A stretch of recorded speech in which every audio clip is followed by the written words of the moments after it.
గోపిచంద్ రణం సినిమాలో ఓ comedy scene ఉంది. అలీతో ధర్మవరం సుబ్రహ్మణ్యం చెప్పే డైలాగ్ అది. మీరిద్దరూ ఒకరినొకరు ప్రేమించుకొని అదృష్టవంతులా, మధ్యలో నేను బేకార్గానా అని. అట్లనే ఉంది సేమ్ కేటీఆర్ ప్రెస్ మీట్. ఓవైపు చెల్లె దేవుడు దయ్యం కుట్ర కుతంత్రం అని పార్టీని బజార్లోకి గుంజితే వార్త కాదా? అదే అడిగారు విలేకరులు కేటీఆర్ను. ఆగుండ్రి భాయ్, ఎందుకంత ఆగమవుతుండ్రు? ఇంత మంచి వార్త చెబితే రాయరు కానీ మీకు కావాల్సింది రాస్తారు. మీ హెడ్డింగ్లు ఏందో నాకు తెలుసు. రేపు ఏమేమి హెడ్డింగ్లు పెడతారో కూడా నేను ముందే చెప్పేయగలను. రేవంత్ మీ మీద తెచ్చే ఒత్తిడి నాకు తెలుసు అన్నాడు.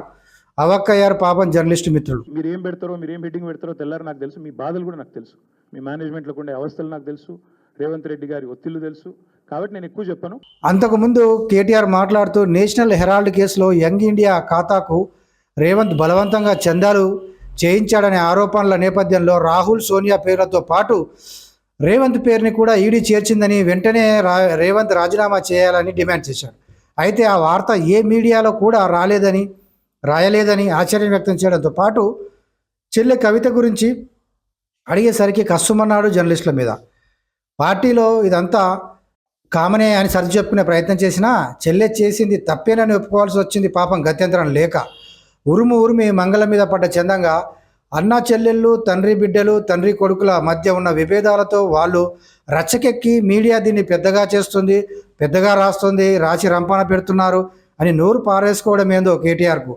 మీరు రాయకపోతే రాయకండి, సోషల్ మీడియా ఉంది కదా అన్నాడు మళ్ళీ. దేని గురించి?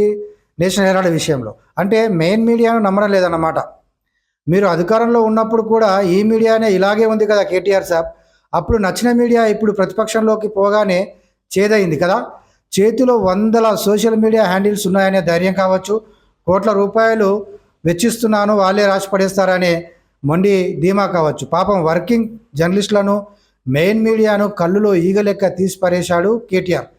ఈడీ ఇవన్నీ రాజకీయ కోణంలో పెట్టే కేసులనే తనే చెబుతాడు. మళ్ళీ రేవంత్ పేరు ఎక్కింది దోషి అని గగ్గోలు పెడతాడు.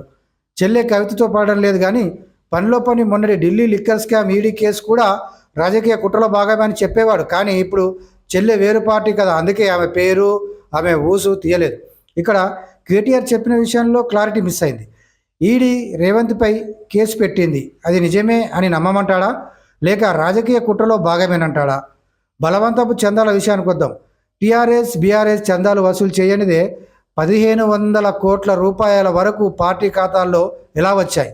ఎవరెవరు వేశారు? చందాల రూపంలో మీరు మభ్యపెడితే వేశారా, బెదిరిస్తే వేశారా, పదవులు ఇస్తామని ఆశ చూపితే వేశారా? అదంతా పెద్ద కథ, అది అందరికీ తెలిసిందే. సరే, ఎన్నో ఉన్నాయి, అవన్నీ రాజకీయాలే, ఇవన్నీ నాయకులకు మామూలే. మధ్యలో మేమేమన్నాం, అంత మాట అనేసావన్నా అని మీడియా నోరేలో పెట్టింది కేటీఆర్పై.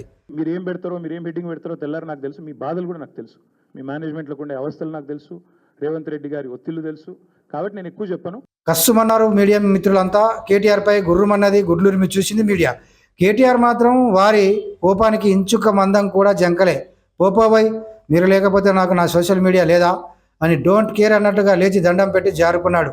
ఇది కేటీఆర్ వైఖరి. ఆయన మీడియా పట్ల చూపుతున్న దురహంకారం, ఇంకా అహంకారం తగ్గలే అని మీడియా మిత్రులు మాత్రం బాహాటంగానే చర్చించుకోవడం వినిపించింది అక్కడ.